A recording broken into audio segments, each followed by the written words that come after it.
우리가 믿는 예수님의 이름에는 나사렛이라는 특별한 지명이 붙습니다. 나사렛 예수라고 부르죠. 예수라는 이름은 당시 흔한 이름이었습니다. 히브리어로는 예수와 또는 여호수아라고 불렀고, 예수라는 이 이름은 헬라어 발음입니다. 그래서 복음서 저자들은 예수님을 다른 예수들과 구분하기 위해 나사렛이라는 지명을 붙입니다. 많은 레오나르도가 있지만 빈치 출신의 레오나르도가 우리가 아는 그 레오나르도임을 나타내 주는 것과 같습니다. 하지만 이 나사렛은 예수님의 출신지만을 의미하는 것은 아닙니다. 예수님 공생의 대부분을 이곳에서 사역하십니다. 마가복음 1장은 예수님이 이 공생의 하루가 얼마나 바빴는지를 보여주고 있습니다. 마가복음 1장 32절 33절입니다. 저물어 해질 때에 모든 병자와 귀신 들린 자를 예수께 데려오니 온 동네가 그 문 앞에 모였더라. 저물 때에도 온 동네가 예수님 숙소 문 앞에 모입니다. 새벽 아직도 밝기 전에 예수께서 일어나 나가 한적한 곳으로 가사 거기서 기도하시더니 시몬과 및 그와 함께 있는 자들이 예수의 뒤를 따라가 만나서 이르되 모든 사람이 주를 찾나이다. 새벽 아직 동이 트기도 전에 기도하러 가신 예수님을 모든 사람이 찾습니다. 이에 온 갈릴리에 다니시며 그들의 회당에서 전도하시고 귀신들을 내쫓으시더라. 이 나사렛은 갈릴리 호숫가 근처의 마을인데요, 온 갈릴리를 다니시며 고치시고 가르치시는데 너무 많은 사람들이 예수님을 원했다 하는 것입니다. 그런데 그 바쁜 중에 예수님께서 가이사랴 빌립보로 제자들과 함께 올라가십니다. 지도를 한 장 보기 원하는데요, 지도 1 한번 띄워주시죠.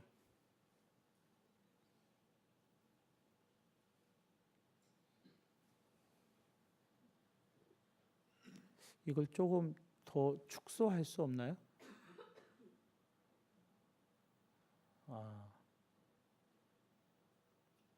네, 이런 식의 지도는 여러분, 이렇게, 됐습니다. 이런 식의 지도는 여러분이 뭐 구글을 통해서 얼마든지 찾아볼 수 있는 예수님 당시의 지도입니다. 이거를 오늘 설교에 필요한 만큼만 좀 요약해 봤습니다. 하나 더 띄워주시죠. 하나 더 띄워주세요.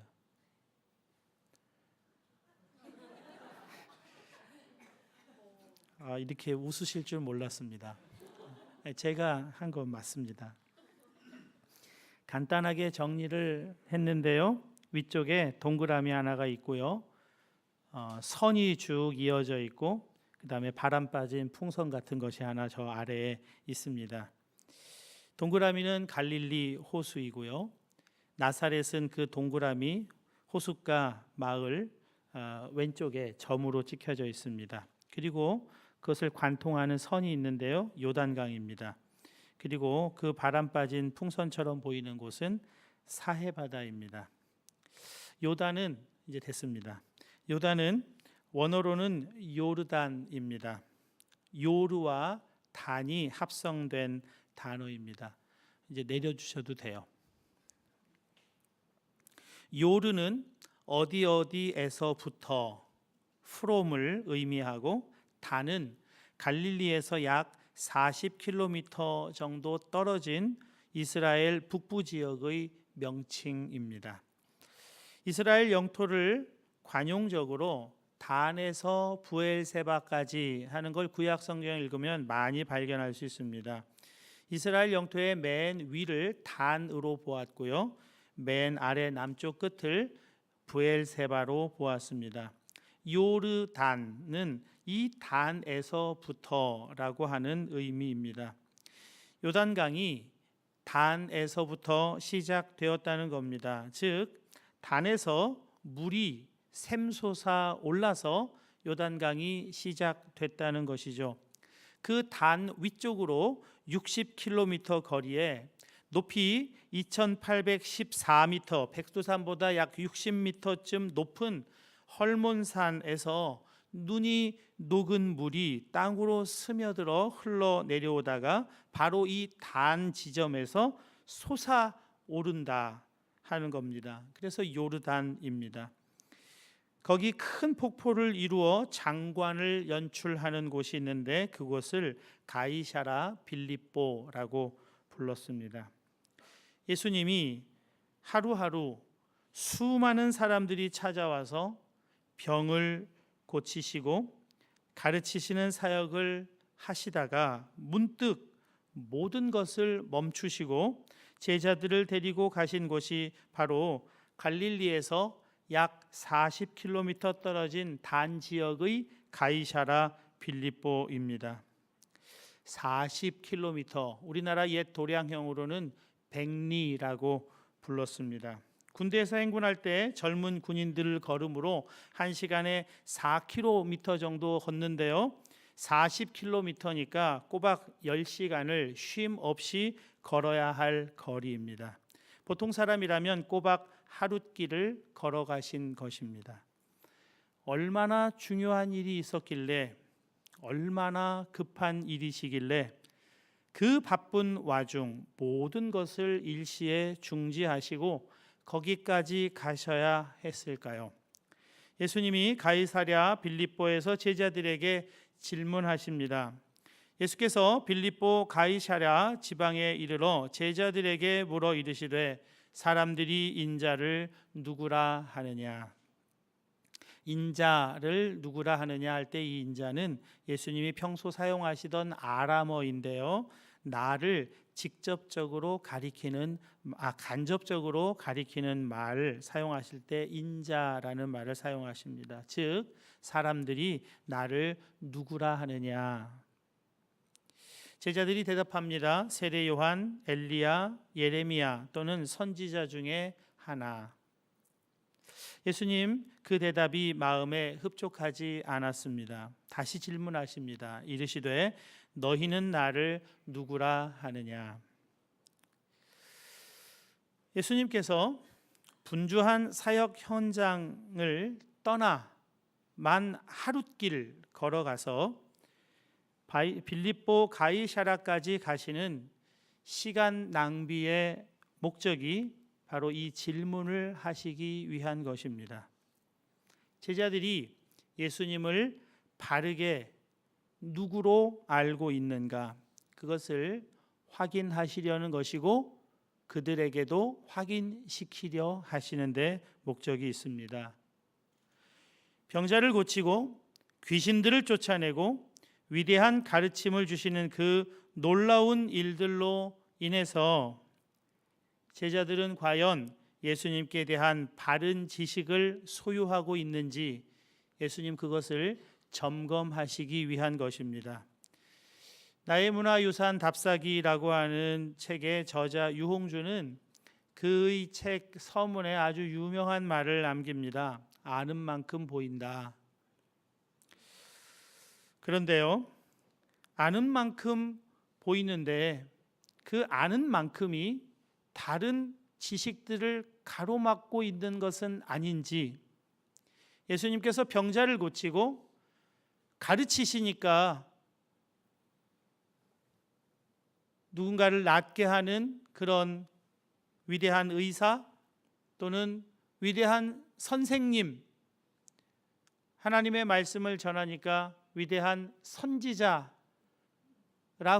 아는 것이 예수님을 참되게 아는 것을 방해하고 있지는 않은지, 예수님이 일시에 모든 일을 중단하시고 오셔서 질문을 하시는 것입니다. 왜냐하면 바르게 알 때, 참된 지식을 가지고 있을 때 그것이 영생이기 때문에 그렇습니다. 요한복음 17장 3절입니다. 영생은 유일하신 참 하나님과 그가 보내신 자 예수 그리스도를 아는 것이니이다 그랬습니다. 예수님을 아는 것이 영생입니다. 영원한 생명은 예수님을 아는 것입니다. 영원한 생명을 가진 사람은 예수님을 바른 지식으로 알고 살아간다는 것입니다. 예수님은 사역의 성공과 사람들의 필요를 채워주는 것보다 더 중요하게 여기신 것이 예수님을 아는 바른 지식을 소유하고 살아가는가, 그것을 확인시키기 위해서였습니다. 여러분, 이것이 모든 일상의 분주한 일들을 뒤로하고 하루 시간을 내신 목적입니다. 이 지식을 소유하는 것이 모든 것의 핵심이요 중심이기 때문에 그렇습니다. 위대한 가르침, 놀라운 치유 사역의 시선을 뺏겨 초점이 흐려지면 안 된다는 거예요.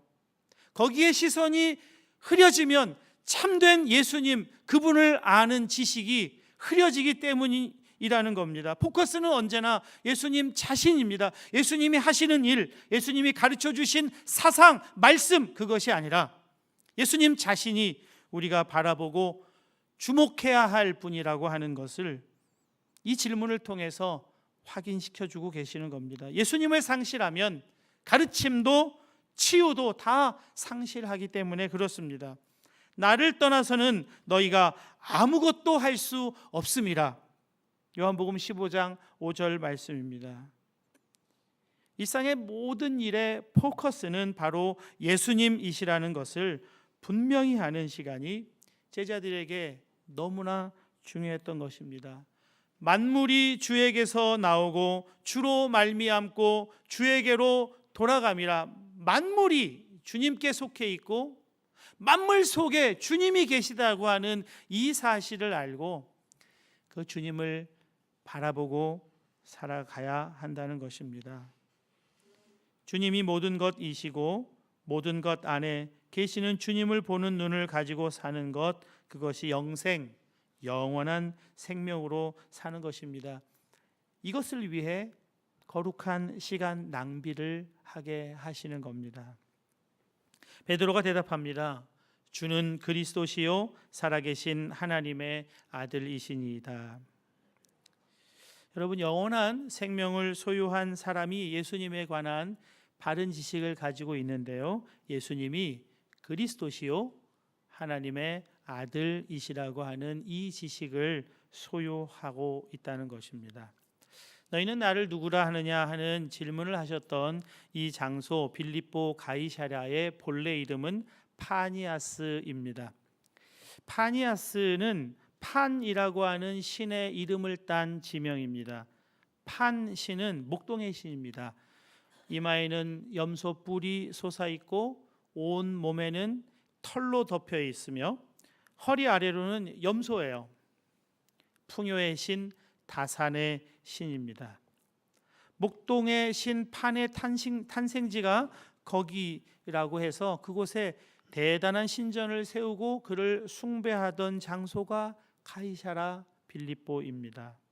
요단강이 엄청나게 솟아나는 그 땅에 사람들은 풍요가 출발한다고 그렇게 믿었던 땅입니다. 풍요로운 물의 공급을 이 판신이 한다는 겁니다. 헤롯 대왕의 아들 헤롯 빌립이 로마 황제에게 잘 보이고 싶어서 이 파니아스를 로마 황제 가이사라는 이름과 자기의 이름 빌립을 합성해서 빌립보 가이사랴라고 개명한 겁니다. 황제를 위한 곳으로 바쳐졌습니다. 백성들이 다 주목하는 곳입니다. 황제에게 바쳐진 곳이고 판신의 풍요로움이 시작되는 곳이라는 말입니다. 여러분, 이스라엘 백성들은 여호와 하나님을 버린 적이 없습니다. 단 한 번도 여호와 하나님을 버리지 않았어요. 그들이 심판받아 멸망한 것은 하나님을 버리고 우상을 숭배한 것이 아니라 하나님과 함께 우상들을 섬겼다는 데 있는 것입니다.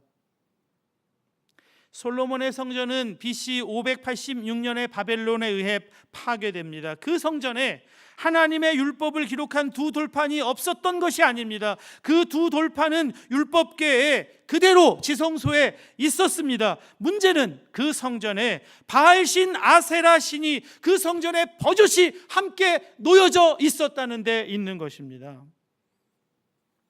여러분, 엘리야와 바알 선지자의 갈멜산 대결 기억하시죠? 바알 선지자 450명과 아세라 선지자 400명을 갈멜산에 모으고 제단에 불이 떨어지게 하시는 신이 참 신이라는 결정을 하기로 한 대결입니다. 엘리야의 하나님께서 제단에 불을 내리십니다. 그리고 엘리야는 기손 시냇가에 그 많은 바알의 제사장들을 다 죽입니다. 여러분, 이방의 바알신, 이방신 바알의 제사장은 이방인들이 아닙니다.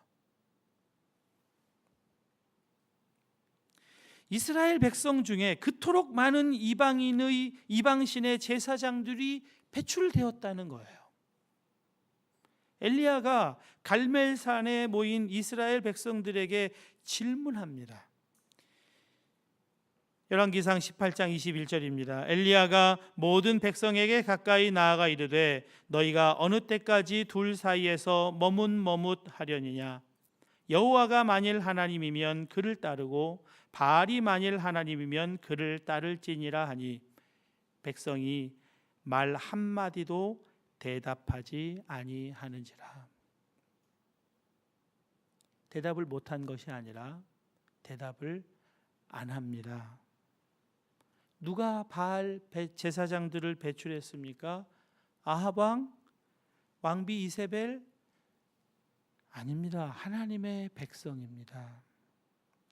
여호와 하나님과 바알 사이에서 머뭇머뭇했던 백성들이 우상 숭배의 그 많은 제사장들을 배출한 것입니다.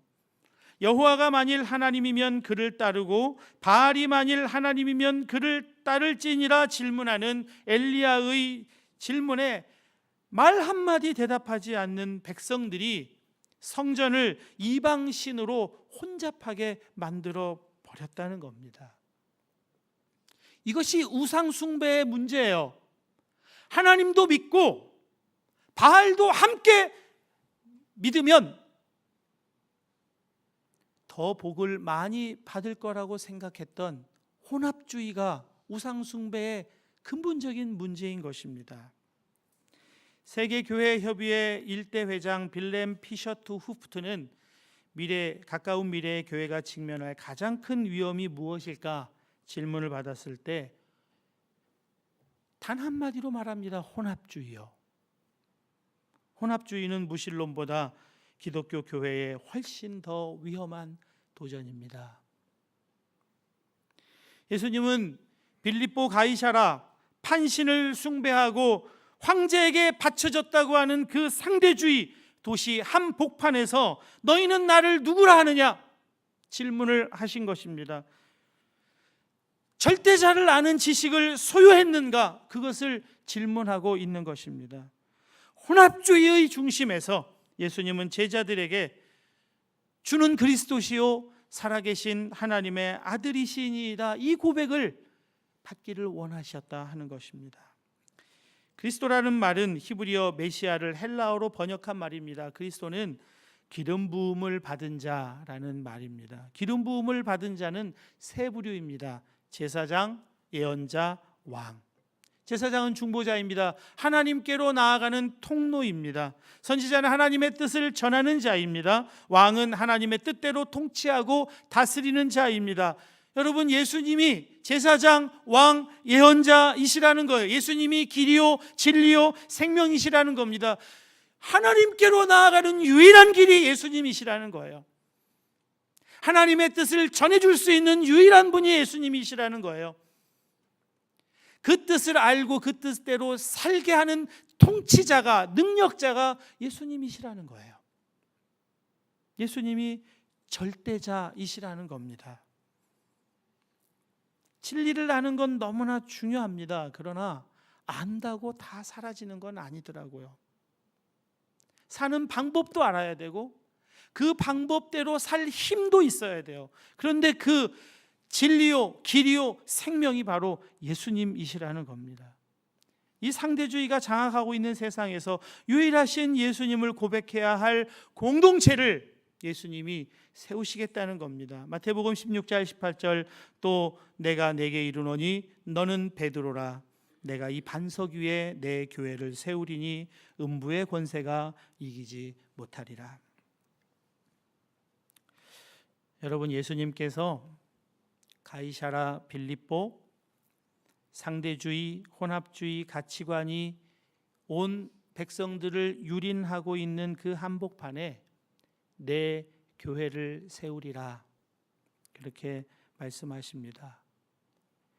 예수님께서 말씀하시는 내 교회, 예수님의 교회는 그러므로 거룩한 시간 낭비를 하는 공동체인 것입니다.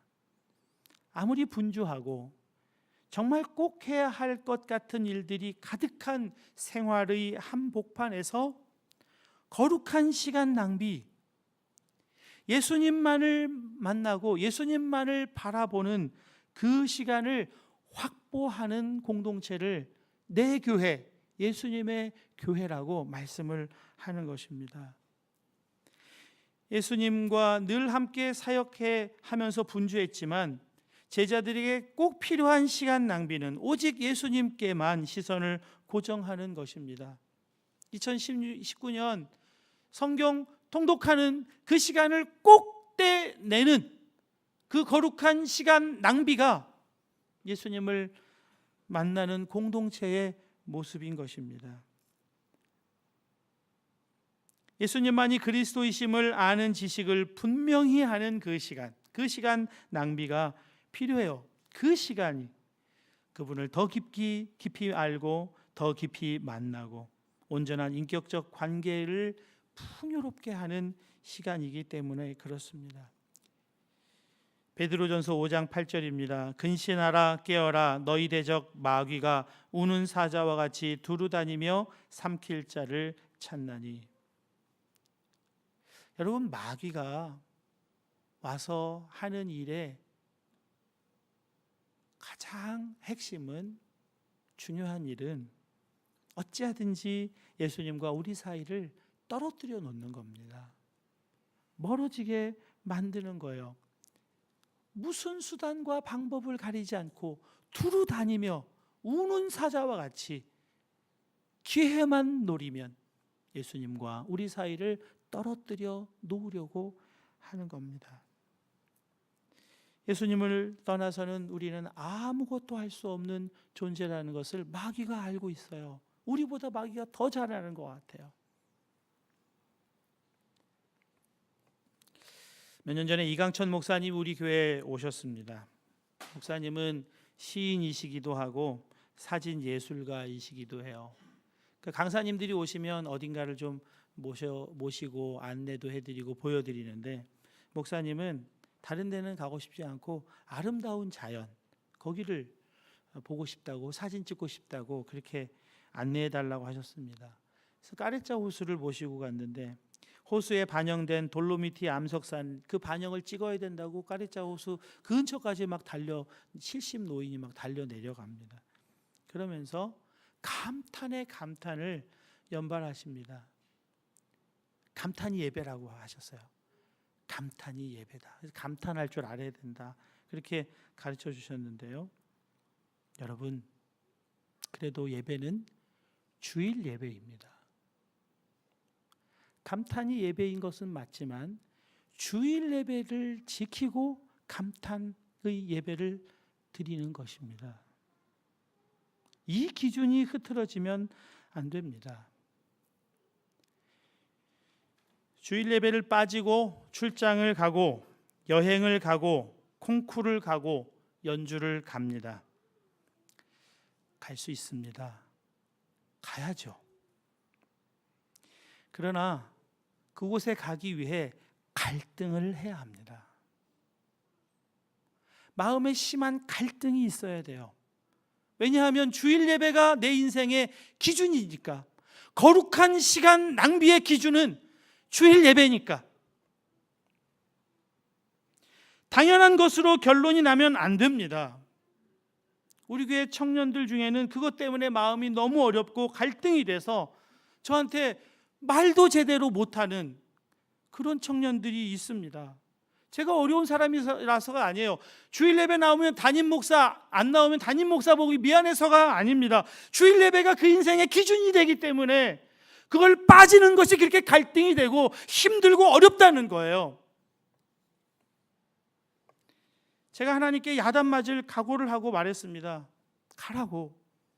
가게 돼서 너무 기쁘다고, 잘했다고.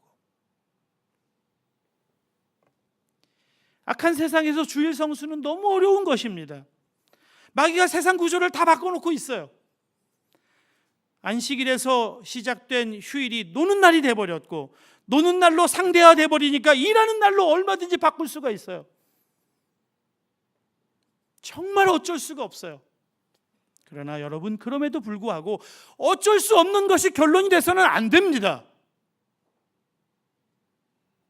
주일 성수가 기준이고 결론입니다. 적어도 갈등은 있어야 하고, 주일을 지키기 위해서 씨름하고 하나님께 기도하고 지킬 수 있게 해달라고 매달리고 그 시간은 거쳐야죠. 다른 교회 가서 예배 드리면 안 되나요? 왜 안 됩니까? 모든 교회가 주님의 교회인데 왜 안 되겠어요? 그러나 말은 바로 해야죠. 여행이 목적이지 예배가 목적입니까?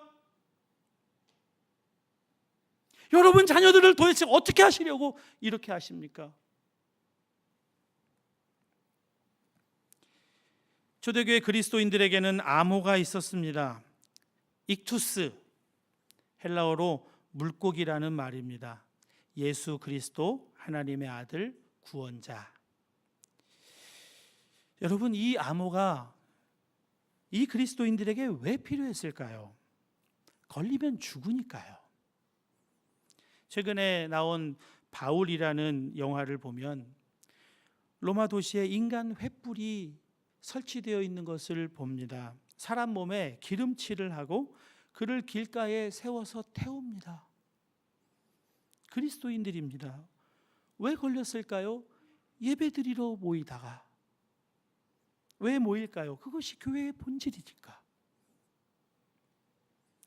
사도행전 2장 46절 47절입니다. 날마다 마음을 같이하여 성전에 모이기를 힘쓰고 집에서 떡을 떼며 기쁨과 순전한 마음으로 음식을 먹고 하나님을 찬미하며 또 온 백성에게 칭송을 받으니 주께서 구원받는 사람을 날마다 더하게 하시니라.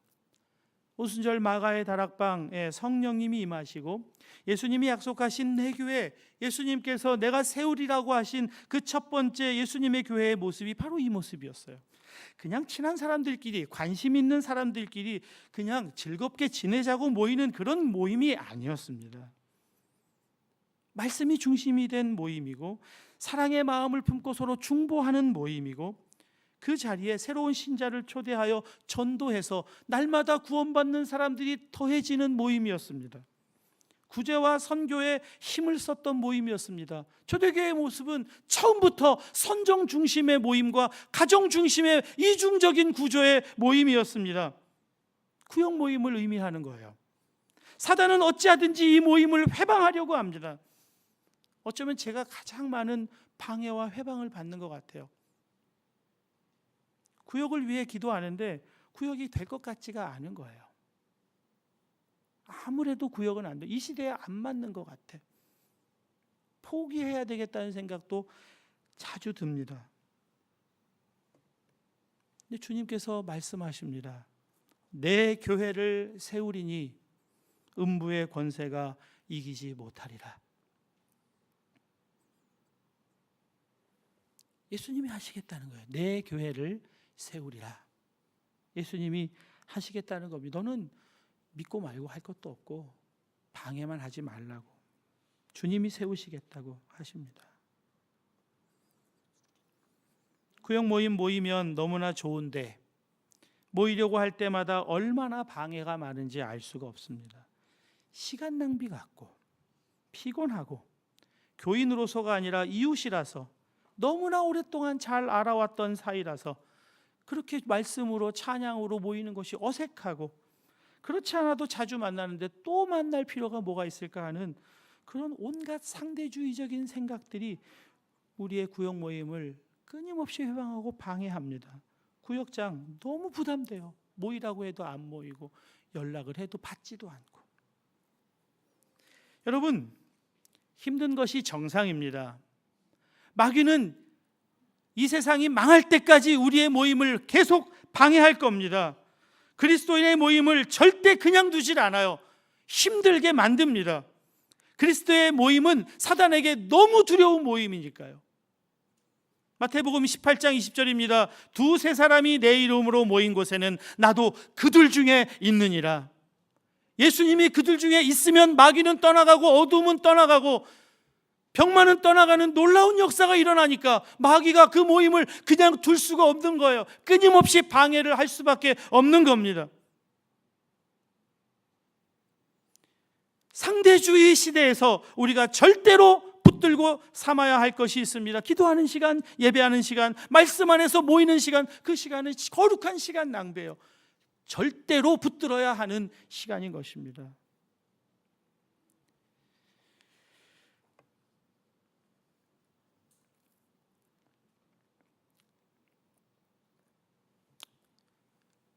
저도 이런 설교를 하는 게 참 마음에 부담이 되고 많이 주저하게 만드는 그런 부끄러운 저 자신의 모습을 또 보게 됩니다. 여러분, 예배는 거룩한 시간 낭비입니다. 그 낭비가 우리를 살려요. 그 낭비가 예수님을 만나게 하기 때문에 그렇습니다. 영생의 사람으로 서게 합니다. 예수님을 아는 지식을 더 깊게, 더 온전하게 소유하도록 만들어주는 거룩한 시간 낭비. 예수님 만나는 시간을 이 상대주의 시간 속에서 살아가는 여러분의 기준으로 삼으셔야 돼요. 2019년은 이 기준, 이 절대를 포기하지 마십시오. 붙드십시오. 이것이 우리 예수님께서 내 교회를 세우리라 하신 그 교회의 핵심적인 모습입니다. 시대에 뒤떨어지는 거 아닌가? 뒤처지는 거 아닌가? 아니에요. 내 교회를 세우리니 음부의 권세가 이기지 못하리라. 주님이 약속하셨어요. 절대를 가진 사람들, 절대를 붙들고 사는 사람들을 음부의 권세가 이기지 못할 줄로 믿습니다. 이 시간에 우리